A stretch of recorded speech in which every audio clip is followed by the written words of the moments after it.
Assalamualaikum warahmatullahi wabarakatuh. Apa kabar Bunda cantik? Sehat dan bahagia selalu dan senantiasa dilimpahkan rezeki yang berlipat ganda. Amin. Wira dan Juli pergi ke rumah Arnaf membawa beberapa penjaga yang tersisa. Namun saat mereka sampai ternyata banyak preman yang berjaga di sana. "Mau apa kalian?" tanya preman bertubuh besar saat Wira dan Juli sudah sampai di halaman rumah. "Kami datang dengan damai. Aku hanya ingin bertemu Arnaf," jawab Wira.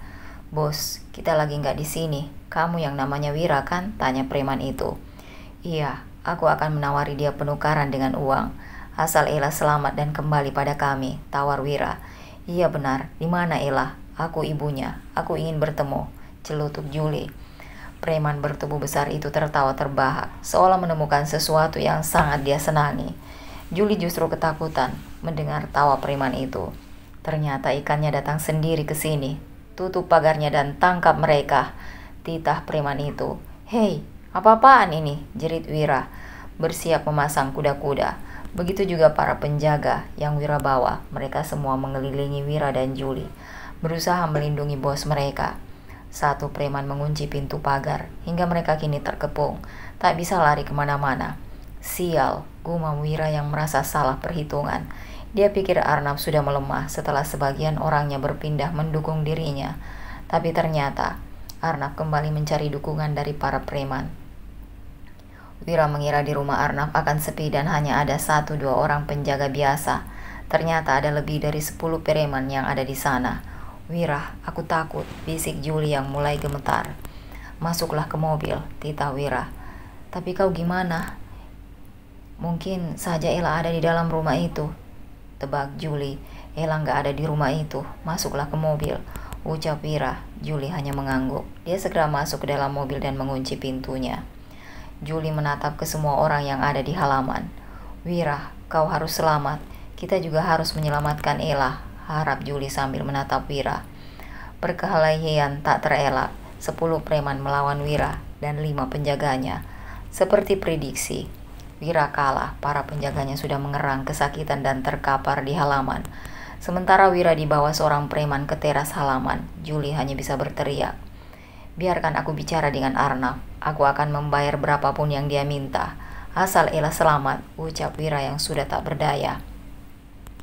Bibirnya sudah berwarna merah, matanya mengabur dan membiru, seluruh tubuhnya terasa nyeri. "Baik, aku akan sambungkan telepon ke bos Arnab. Tunggulah." Wira hanya bisa terduduk dan bersandar di dinding teras. Tubuhnya sudah lemas. Arnab yang masih di kapal membuatnya kesulitan mendapatkan sinyal. Namun saat mampir di sebuah pulau besar untuk membeli persediaan makanan dan bahan bakar kapal, ponselnya berbunyi. "Bos," seperti dugaan bos Arnab, "si Wira muncul di sini. Dia dan orangnya udah berhasil kita kalahkan, bos."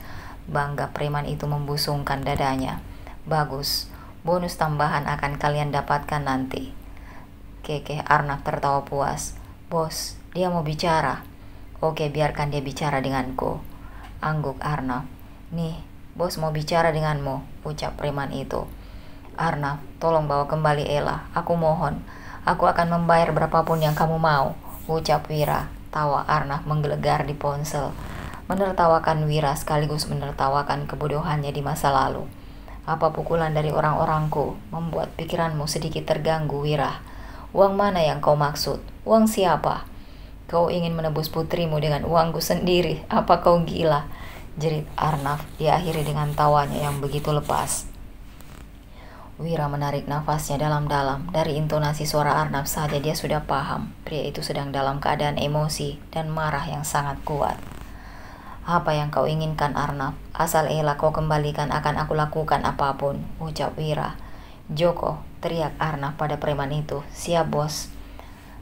Ambil berkas yang sudah kusiapkan di atas meja kerjaku. Map warna merah. Suruh si Wira tanda tangan." "Oke, bos." Preman itu segera melangkah masuk ke dalam rumah yang gelap. Dia bahkan harus menyalakan lampu dahulu di ruang kerja. Sementara Wira masih dijaga oleh preman berwajah sangar di teras. "Nih, tanda tangan." Wira menatap preman itu lalu mengambil berkas, membacanya, dan seperti yang dia duga, Arnab pasti menginginkan hartanya kembali. Juli yang penasaran dengan berkas yang ada di tangan Wira akhirnya memberanikan diri keluar dari mobil. "Wira, Apa itu? Julie kini sudah berada di samping Wira. Meski Julie sangat ketakutan. Arnaf menginginkan hartanya lagi. Apa? Aku gak mau miskin lagi, Wira. Kita sudah bahagia dengan segala harta yang ada. Kenapa Arnaf serakah sekali? Diamlah, Julie. Kalau kita tak tanda tangani ini, kita tak akan selamat. Kita tak bisa keluar dari sini hidup-hidup. Percayalah pada aku. Ella juga tak akan selamat kalau kita berkeras, bisik Wira. Julie hanya bisa merapatkan bibirnya, tak berani lagi protes. Ayo cepat tanda tangan kalau mau putrimu selamat. Arnaf, apa kau akan membebaskan Ella kalau aku tanda tangan ini? Tanya Wira. Iya, tentu saja. Baiklah, aku akan tanda tangani, ucap Wira pasrah. Wira kembali menghela nafasnya. Julie hanya bisa terisak saat Wira menandatangani berkas pengalihan harta lagi. Arnaf, tanyakan pada orangmu, aku sudah tanda tangan, ucap Wira di telepon. Bos, dia sudah tanda tangan. Biar ku foto dan ku kirimkan buktinya, ucap preman itu. Bagus, akhirnya seorang Wira pun punya kelemahan juga. Sekali menepuk, dua lalat aku dapatkan. Arnaf tertawa puas. Arnaf, tepati janjimu. Mana Ella? Bebaskan Ella. Oh, tentu saja Pak Tua. Aku sudah membebaskannya. Lebih tepat, membebaskannya di alam liar. Kau tahu bukan maksudku? Tawa Arnaf semakin melengking. Kau benar-benar licik, Arnaf. Aku sudah tanda tangan. Bawa kembali putriku. Bawa sendiri aja. Kan kau tahu tempatnya. Cepatlah sebelum dia berkenalan dengan harimau atau ular kobra mungkin. Keke Arnaf. Kau gila. Aku tak akan memaafkanmu kalau putriku kenapa-napa, teriak Wira. Ella, jerit Julie menangis takut. Oh, teriakan dan ketakutan kalian terdengar seperti lagu paling indah yang pernah aku dengar. Aku pun tak akan memaafkan kalian yang membuat gendis tiada dan hartaku kalian kuras. Aku pasti balas dendam, tekan Arnaf dengan intonasi suara tinggi dan keras. Wira masih meraung-raung, mengumpat Arnaf. Aku mau pergi, aku mau jemput putriku, teriak Wira pada para preman itu minta dilepaskan. Biarkan saja mereka pergi. Oh, aku ada bonus untuk Wira dan Julie. Tunjukkan foto putrinya ini, mungkin mereka sangat kangen. Tawa Arnaf terdengar. Nih, foto putrimu, bonus untuk kalian berdua. Elah, jerit Wira dan Julie menangis. Wira tak kuat melihat putrinya yang lemas dan tergeletak di geladak kapal. Ella tak berganti baju, masih sama seperti baju yang terakhir dia pakai. Kau gila, Arnaf. Apa kau tak memberi makan dan minum putriku? Pekik Wira tak terima. Gimana ya? Aku berisi kalau ingat. Jangan sakiti putriku. Aku mohon, kami akan menjemputnya. Tolong beri dia makan dan minum, isak Julie. Ternyata sakit ya melihat orang disayang terluka. Gimana rasanya nggak terima? Gimana ya? Aku berisi kalau ingat, sahut Arnaf enteng. Ayo Julie, jangan buang waktu lagi. Kita berangkat sekarang. Kemana Wira? Tanya Julie menyeka air matanya. Ke Pulau Kosong. Kita akan ke dermaga dan berlayar ke Pulau Kosong. Kita akan mengajak orang-orang yang berpengalaman di hutan biar bisa cepat menemukan Ella. Julie dengan cepat berangkat dari duduknya. Mereka berdua segera masuk ke dalam mobil. Bos, kenapa mereka dibebaskan? Kan sayang, bos, celutuk preman itu. Kau pikir aku bodoh? Aku akan buat mereka gila mencari putrinya. Penjara terlalu mudah buat mereka. Gila dan kehilangan keinginan untuk hidup itu lebih bagus buat mereka. Arnaf ingin Wira dan Julie merasakan apa yang dia rasakan, menggila melebihi dirinya. Lalu Arnaf bisa tetap bertahan dengan perusahaan dari orang tuanya. Sementara itu, kapal Arnaf sudah kembali berlayar. Dia memilih jalan lain dan pulau lain yang lebih jauh dari pulau pertama. Gimana rasanya, Ella? Orang tuamu akan mencarimu di pulau tempat Lisa ditinggalkan. Tenang, aku akan membawamu ke pulau lain. Tempat Wira pun tak tahu. Duh, pasti Wira akan stres sekali mencarimu di pulau kosong itu. Ella sudah tak bisa melawan lagi. Dia hanya bisa terisak. Arnaf, jangan tinggalkan aku di sini, jerit Ella. Memohonlah terus, tapi aku tak akan berubah pikiran. Masuklah ke hutan dan ajaklah berkenalan hewan buas di dalam sana. Ella menoleh ke belakang, ke hutan lebat yang terlihat gelap dengan pohon-pohon yang sangat tinggi. Suara hewan sesekali terdengar. Tubuh Ella terlalu lemas untuk berlari ke arah kapal. Arnaf, jerit Ella sebisanya, tanpa Arnaf dan Ella tahu. Kapal orang-orang Manggala sebenarnya mengikuti dari jarak aman, mengikuti alat pelacak yang dipasang di kapal Arnab. Pak Galah, target sudah di pulau kosong. Cetus pengawal itu. Gimana keadaannya? Kirim padaku titik lokasinya. Keadaannya lemah dan butuh pertolongan medis. Saya akan segera mengirimkan titik lokasi, Pak. Kalau gitu, 2 orang turun ke pulau. Letakkan kotak obat juga makanan dan minuman diam-diam. Gimana pun kita nggak punya hak mengambil hidupnya. Sesalah apapun dia, tetap saja dia manusia ciptaan Allah. Kita tetap tolong dia, jangan sampai kita ikut berdosa, tutur Manggala. Siap, Pak, semoga setelah ini kelakuannya bisa berubah dan gak semena-mena lagi, angguk pengawal itu. Telepon akhirnya berakhir. 2 orang pengawal turun dari kapal, dari bagian pulau yang agak tersembunyi. Mereka berjalan ke pantai lalu melemparkan kotak obat, kotak makanan dan air minum. Mereka bahkan memasang kamera di atas pohon supaya bisa melihat keadaan Ella.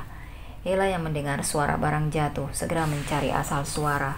Dia takut kalau itu adalah hewan hutan yang buas. Namun Ella melihat kotak obat berwarna putih dengan logo tambah warna merah. Lalu 1 kardus lagi yang entah isinya apa. Ella menguatkan tubuhnya, menyeka air mata lalu mengambil sebuah ranting pohon. Tapi Ella cukup senang saat tahu isi obat dan makanan. Ella langsung makan dengan lahap, minum sepuasnya lalu dia mengobati lukanya. Ini punya siapa ya? Apa ada orang lain di sini? Halo? Ada orang lain di sini? Jerit Ella sekencang mungkin. Tapi suaranya hanya memantul. Hanya angin yang berhembus dari hutan yang menjawab suaranya. Ella ketakutan dan kembali terisak sendirian. Hingga 1 jam kemudian, hujan mulai turun. Ella kebingungan mencari tempat teduh. Dia berlari mencari tempat teduh. Namun saat masuk ke hutan justru terdengar suara hewan buas. Sesekali kakinya yang tak menggunakan alas terantuk dari tumbuhan hingga terluka. Dengan susah payah hingga nafasnya tersengal. Tubuhnya menggigil. Suhu tubuhnya makin meninggi. Tubuh Ella terasa panas tapi dia merasa sangat kedinginan. Seminggu di perjalanan, Wira, Julie, dan beberapa orang yang biasa pergi ke hutan akhirnya sampai di pula tempat dulu Valisa ditinggalkan. Mereka sudah membawa senjata untuk perlindungan. Ella, jerit Julie. Ayo kita ke hutan, mungkin Ella mencari makanan di dalam sana, ajak Wira pada Julie dan orang-orangnya. Semoga Ella baik-baik saja, harap Julie cemas. Hingga menjelang malam, mereka belum juga menemukan Ella. Kita kembali ke kapal, kita akan tidur dulu di kapal. Nanti besok pagi kita akan kembali mencari Ella. Aku cemas, Ella kenapa-napa, ini sudah seminggu. Gimana dia makannya, tangis Julie. Ella gadis yang kuat, tenanglah. Mereka akhirnya memilih pergi dari sana. Kembali ke kapal sambil sesekali meneriakkan nama Ella. Setelah berlayar pulang selama 10 hari, Arnab akhirnya sampai kembali ke kota Jakarta. Dia tak sabar ingin kembali ke perusahaan, menyingkirkan orang-orang Wira. Sampai di rumah, dia segera mengambil berkas pengalihan harta dan mengajak para preman ke perusahaan. Arnab benar-benar memecat semua orang yang mendukung Wira. Kini sebagian karyawan perusahaan itu sudah tak ada. Banyak ruangan yang kosong. Bos, kami sudah memeriksa semuanya. Perusahaan memang kembali ke tangan bos Arnab, tapi aset tak bergerak seperti 2 villa di puncak. 3 rumah yang ada di Surabaya, Bandung, dan Bekasi, semuanya dijual oleh Wira. Dia juga menjual beberapa barang berharga lainnya. Kurang ajar kau Wira, kau benar-benar berani. Apa aset itu? Bisa kembali padaku lagi? Tanya Arnab. Maaf bos, rasanya sulit. Itu karena sudah berpindah tangan, bukan lagi atas nama bos atau Wira, tutur karyawannya. Kalau begitu, aku tak bisa mendapatkannya kembali. Wira juga tak boleh bersenang-senang. Hancurkan rumah Wira tempat kemarin kita temukan Ella. Ambil semua barang berharga, buat dia hancur. Siap bos. Arnab melangkah menuju jendela. Dia sangat geram dengan Wira. Aku yakin kau sekarang sedang sibuk mencari putrimu, bukan? Carilah sampai kapanpun. Putrimu tak ada di pulau kosong itu. Sementara itu orang-orang Arnab pergi ke rumah Wira. Mereka mengambil semua barang yang ada di rumah mewah itu. Tak ada yang melawan. Lalu menghancurkan rumah itu dengan alat berat. Perintah sudah dilaksanakan bos Arnab. Bawa ke sini semua barang-barangnya. Aku akan bagi rata untuk kalian, tegas Arnab. Siap bos. Sore nanti Manggala akan menemani Valisa ke rumah tempat tinggal Paman Wibowo. Pria tampan itu segera masuk ke kamar mandi dan berdenyit heran melihat sampo sultannya sudah tak ada. Manggala kembali keluar dari kamar mandi, lalu langsung pergi keluar mencari kepala pelayan yang bertanggung jawab atas semua keperluan mereka. "Gadis pulau, apa kau lihat paman? Kepala pelayan," tanya Manggala. "Paman lagi sakit, udah 2 hari ini Galah." "Apa ada yang bisa aku bantu?" tanya Falisa. "Oh pantas, shampoku habis tapi nggak ada stoknya," terang Manggala. "Oh ini kan awal bulan, paman mungkin belum sempat belanja bulanan. Mau pakai shampoku?" tawar Falisa. Apa sampomu wangi?" "Tentu aja wangi, emang ada sampo yang bau?" omel Falisa. "Ya udah sini, mana samponya?" pinta Manggala. "Tunggu ya, aku ambil dulu." "Nih Galah, ambil aja semuanya. Aku nanti kalau kuliah bisa beli lagi di minimarket," ucap Falisa menyerahkan samponya. Manggala langsung melongo melihat kemasan botol sampo. Dia menghela nafasnya tak habis pikir dengan kelakuan Falisa. "Kenapa sih?" "Iya, aku tahu shampoku nggak semahal sampomu, tapi kan daripada nggak pakai shampo." "Bukan itu gadis pulau, apa kau lihat model di foto ini? Dia pakai hijab," protes Manggala. "Ya bagus dong kalau berhijab, itu namanya sampo susi hijab," ceplos Falisa. "Lisa, turun harga diriku gara-gara pakai sampo ini. Kan aku cowok, masa pakai sampo ini?" "Gak usah banyak protes, bentar," runtuk Falisa menarik samponya, melepas kemasan plastik di botol sampo. "Tuh udah, harga dirimu udah terselamatkan.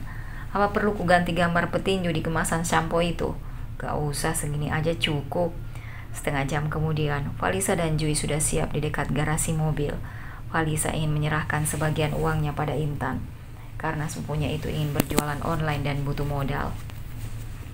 Manggala datang dan terlihat sangat tampan dengan setelan pakaian santai. Dia segera masuk ke dalam mobil, dan kedua gadis itu juga ikut masuk ke kursi bagian tengah. "Galah, kau terlihat tampan setelah pakai sampo susi hijab. Rambutmu lebih bersinar kehitaman," ucap Falisa, ingin menjahili Manggala. "Wah, akhirnya kau mengakui ketampananku yang sangat bersinar ini." "Hei, bukan itu maksudku, kau pede sekali." "Awas Lisa, nanti kau jatuh cinta dengan tuan muda. Soalnya pesonanya luar biasa," timpal Juli terkekeh. "Tuh Jui aja takut banget. Pesona aku luar biasa." Falisa tak bisa lagi berkutik. Hingga beberapa belas menit kemudian Manggala menghentikan mobilnya. "Kok kita berhenti di sini, Gala?" tanya Falisa saat mereka berhenti di toko besar kebutuhan rumah tangga. "Aku lihat masih banyak barang yang gak ada di rumah itu. Seperti cangkir yang hanya 2, kan kasihan." "Oh iya benar juga, makasih ya Gala, kau benar-benar baik." Tanpa Falisa tahu, saat Falisa keluar dari mobil, ada Arnaf yang melihatnya dari kejauhan. Arnaf menghentikan mobilnya di lampu merah dan tak menyangka saat dia menoleh ke sisi kanan, dia melihat Falisa. Arnaf kembali terkesima dengan Falisa. Gadis itu berubah cantik dengan pakaian yang bagus. Senyum Falisa juga menawan saat bicara dengan pria yang ada di sampingnya. "Dengan siapa Lisa? Siapa pria itu?" Lisa tak menoleh. "Lisa tak boleh bersama yang lain. Sejak awal Lisa mencintaiku dan seharusnya dia hanya jadi milikku. Aku benar-benar menyesal," gumam Arnaf menyesali perbuatannya. Arnaf akhirnya memutar arah, melajukan mobil ke arah parkiran di sebuah toko besar. Dia akan menemui Falisa dan berharap gadis itu akan memaafkan dan menerimanya lagi. Arnaf melangkah cepat masuk ke dalam toko, mencari sosok Falisa hingga dia melihat Falisa bersama Jui sedang memilih perlengkapan dapur. "Lisa," panggil Arnaf tersenyum lega. Namun Falisa justru terperanjat kaget melihat Arnaf tiba-tiba muncul di sana. Arnaf memandang Falisa dari atas sampai bawah, menatap takjub gadis itu yang terlihat sangat berbeda dari Falisa yang dia kenal dulu. Sementara Falisa terlihat acuh dan tak terpengaruh dengan pria tampan yang ada di hadapannya sekarang. Falisa justru kembali sibuk memilih peralatan rumah tangga bersama Jui, tak menghiraukan Arnaf yang kembali memanggil namanya, seolah tak ada Arnaf di sana. "Lisa, ini aku. Kau masih ingat kan denganku?" "Ingat, kau dulu sangat mencintaiku," ucap Arnaf berusaha mempengaruhi pikiran Falisa. Arnaf berharap Falisa seperti gadis polos yang pertama kali dia kenal. Sayangnya, dari sorot mata Falisa saja sudah sangat berbeda dengan dia yang dulu. "Pergilah, jangan ganggu aku," tegas Falisa dengan wajah datar. Lisa, apa maksudmu? Baiklah, aku minta maaf padamu. Aku salah mengenali musuhku. Ini semua karena Wira, jelas Arnab. Aku nggak peduli lagi. Ini salah siapa, tapi aku minta kau pergilah. Anggap kita nggak pernah kenal sebelumnya, tekan Valisa. Lisa, jangan lupa kita pernah menikah. Itu dulu dan sudah berakhir. Ayo Jui, ajak Valisa menggandeng tangan temannya dan hendak melangkah pergi. Tunggu Lisa, aku benar-benar minta maaf padamu. Tolong maafkan aku. Kita bisa memulai semuanya kembali seperti awal kan? Tutur Arnab merentangkan tangan menghalangi langkah kaki Valisa dan Jui. Jui sampai menggenggam erat tangan Valisa, memberikan semangat pada temannya itu agar tetap bisa kuat menghadapi Arnab. Gak ada jalan untuk kita kembali Arnab. Pergilah, kita jalani hidup masing-masing. Aku harap kau bisa menemukan gadis yang soleha dan bisa membuatmu berubah. Aku juga akan mengejar cita-citaku. Kenapa nggak bisa, Valisa? Aku yakin kau masih sangat mencintaiku. Temanku sudah bilang untuk pergi. Ya udah, nggak usah maksa dong. Sungut Jui jadi kesal, hingga wajahnya sampai berubah jadi masam. Lisa, aku ketemu piring lucu, celutuk Manggala yang muncul dari belokan rak barang lain dan baru menyadari ada Arnab di sana, hingga ucapannya terputus. Aku hanya ingin membawa Valisa pergi bersamaku. Emang kau pikir kau siapa? Hardik Arnab pada Jui. Manggala langsung melangkah maju, hingga dia kini berhadapan dengan Arnab. Pandangan mata mereka saling mengunci. Tubuh mereka sama tinggi, tapi Manggala terlihat lebih kekar. Arnab menatap Manggala dari atas sampai bawah. Dari perawakan Manggala dia bisa menebak kalau Manggala seorang prajurit. Aku gak ada urusan denganmu. Kamu siapa ha? Kenapa menghalangi jalanku? Tekan Arnab menatap tajam ke arah Manggala. Valisa kembali menarik tangan Jui, mengajaknya keluar dari tempat itu. Tak enak dengan orang-orang. Lisa, panggil Arnab takut ditinggalkan. Ayo bro, kita bicara berdua dulu. Ajak Manggala merangkul pundak Arnab dan sedikit menggunakan tenaganya agar pria itu patuh mengikuti langkah kakinya. Kita di luar aja ya. Gak enak sama pengunjung toko yang lain, ucap Manggala pelan tapi tegas. Sampai luar Arnab masih saja memanggil Valisa. Dia tak mau kehilangan jejak Valisa. Lisa, tunggu, kita bisa bicarakan semuanya baik-baik. Valisa terus melangkah, sementara Arnab berusaha mengejar. Meski langkah kakinya terhalang Manggala. Gak usah dikejar lagi bro, Valisa itu calon istriku, ucap Manggala iseng. Valisa sampai menoleh ke belakang, terkejut dengan ucapan Manggala. Prajurit tampan itu untuk kedua kalinya menyebut dirinya calon istri. Jangan sembarangan kamu, Valisa itu istriku, amuk Arnab berusaha melepaskan rangkulan Manggala di bahunya. Dia bukan istrimu lagi Arnab. Kalian sudah berpisah dan kau menjatuhkan talak sejak malam pertama, tekan Manggala menatap tajam pria itu. Arnab sangat geram dengan Manggala yang menurutnya terlalu ikut campur dengan urusannya dengan Valisa.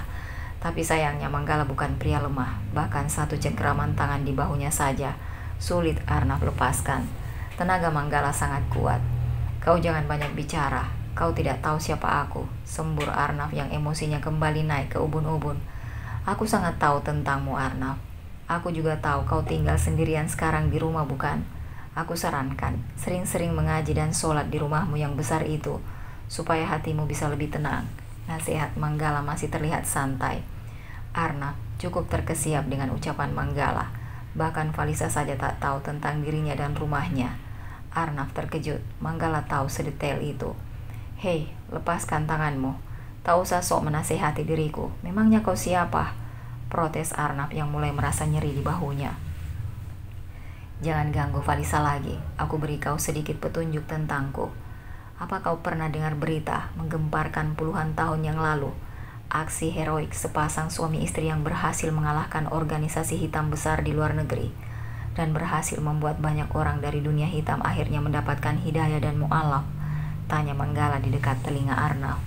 Aku tahu berita itu pernah gempar dan sampai sekarang jadi cerita di mana-mana, jawab Arnab tak mau dianggap bodoh. Bagus, kenalkan, aku Manggala putra Fakih, cicit dari Leonardo yang mengalahkan organisasi hitam itu, ucap Manggala akhirnya melepaskan tangannya di bahu Arnab dan mengulurkan tangan bersalaman.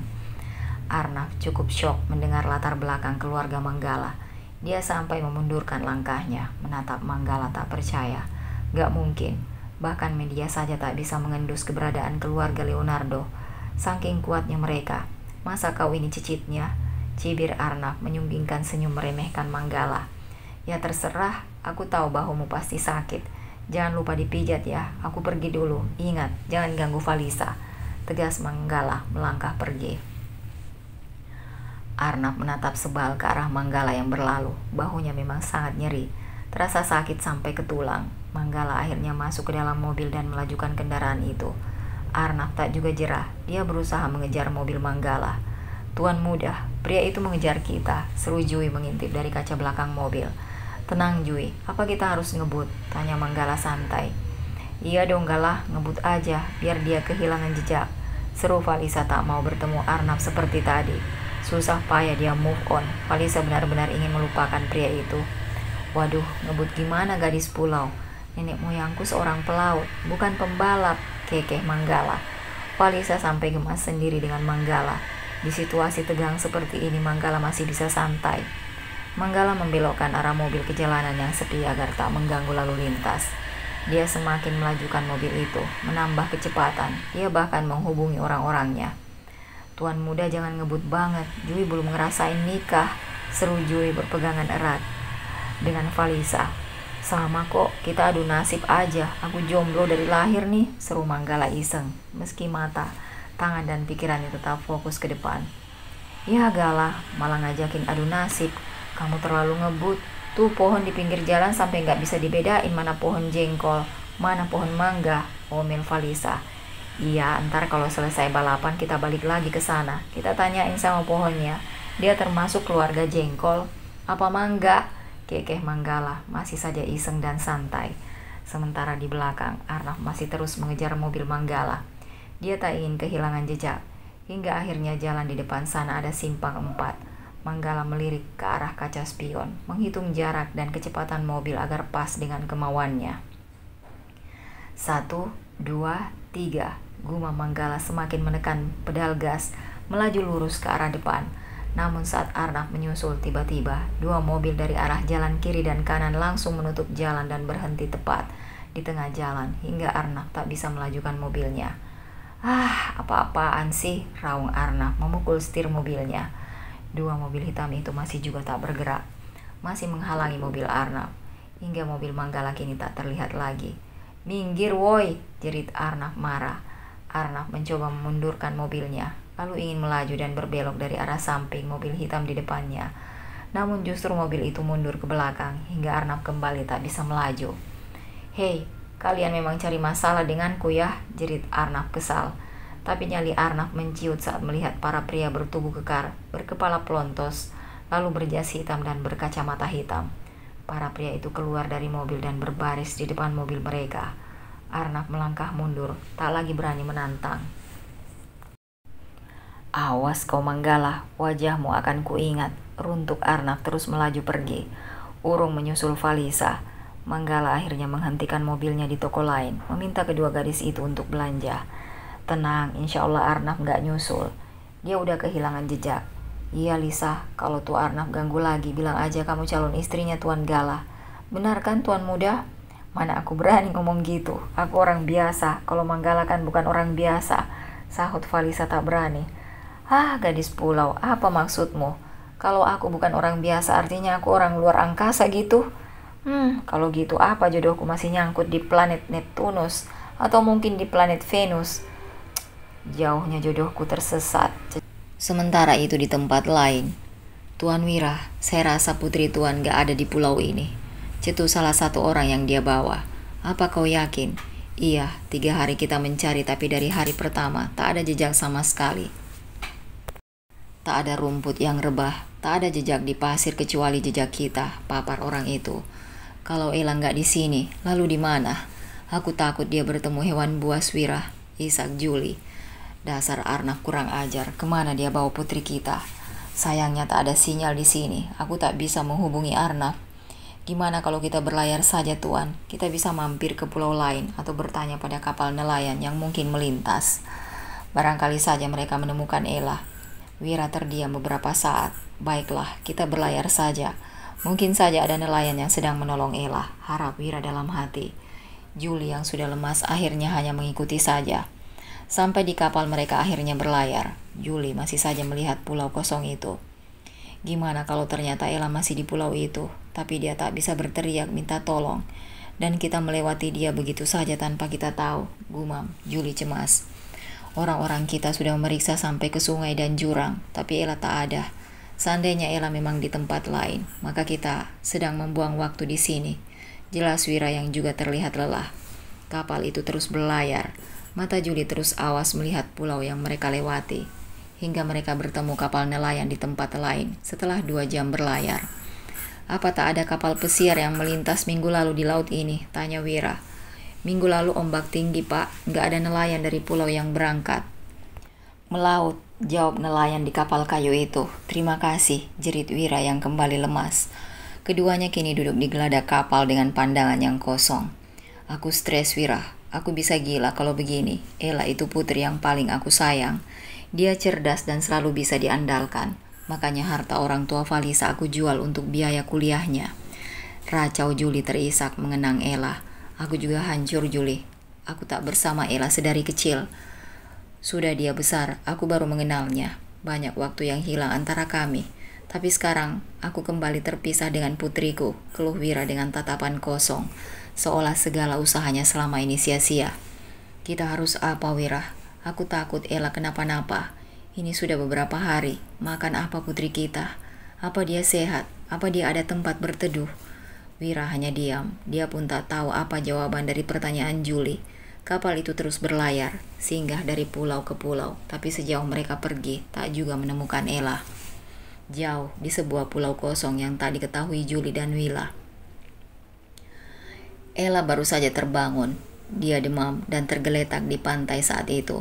Namun saat dia bangun, dia berada di sebuah pondok kayu yang dibuat darurat. Tiang dan dinding saling menyatu dan diikat dengan akar tanaman kering. Atapnya dari daun pohon kelapa, tubuhnya juga diselimuti oleh daun pisang. Di samping tempat tidurnya ada tanaman obat dan air kelapa. Lalu ada ikan bakar yang tertancap di tanah dan terlihat asap pembakaran masih mengepul. Halo, apa ada orang di sini? Siapa yang menolongku? Teriak Ella sambil memegang keningnya yang ditempeli daun obat. Tak ada suara apapun menjawab teriakannya, hanya ada suara binatang hutan. Ella memilih meminum air kelapa itu hingga tandas untuk mengembalikan energi tubuhnya. Kandungan elektrolit dalam buah kelapa itu memberikan energi pada Ella. Ella kemudian makan ikan bakar dengan lahap, lalu makan tanaman herbal yang ada di batok kelapa. Selepas makan dan merasa kenyang, pandangan mata Ella tertuju pada mushaf Al-Quran, juga tasbih yang ada di pondokan. Ada secari kertas di atas mushaf Al-Quran. Ella langsung membacanya.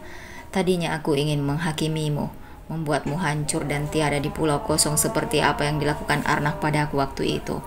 Tapi aku sadar kalau Allah saja Maha Pengampun. Allah terlalu sayang padaku hingga mengingatkanku agar tak sepertimu yang selalu menyakitiku. Kalau aku membalasmu, apa bedanya aku dan dirimu?